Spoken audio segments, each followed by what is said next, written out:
So clearly it was another violent weekend in Rochester. According to Rochester police, a dozen people have been shot since Friday, and there was one homicide in a double shooting case. Police say today the spate of violence is causing a backlog for a department already struggling with staffing issues. Isabel Garcia joins us now live from Rochester's Public Safety Building about how the department is managing. Isabel. Yes, good evening to both of you. After confirming with Lieutenant Greg Bello, the city has now seen 21 homicides so far into these 4 months into this year. There were multiple other crimes over the weekend as well, which is now creating a ripple effect of challenges for the department. A lot of people looking in that there's random shootings all over the place and is scared to go into the city and things along those lines. And really, that's not the case. Most of these incidents, very rarely are they random bits of crime. The Rochester Police Department is adding several new crime cases to its workload after the holiday weekend. In Friday's deadly double shooting, another person is in critical condition but is expected to survive.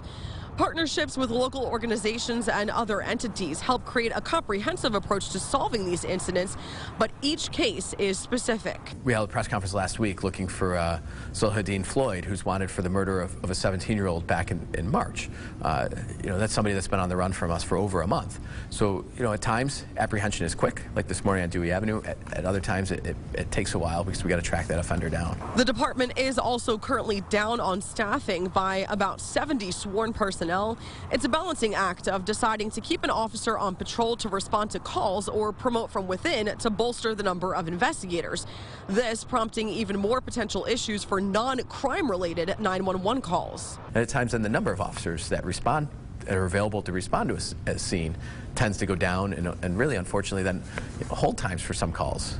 If we're out here dealing with 2 or 3 major shootings in the city, that really taxes the resources in terms of responding to other 911 calls as well. And Lieutenant Bello also tells me there was a new class of academy members which just got underway a few weeks ago. However, the overall hiring process for RPD takes about 18 months in total. That's then followed by 10 to 12 months worth of training. For now, we'll send it back to you in the studio. Reporting live in Rochester, Isabel Garcia, News 8. Isabel, thank you. And the Rochester Police Department has a newly launched website for cold cases still being investigated. That can be found at rochesternyunsolved.com.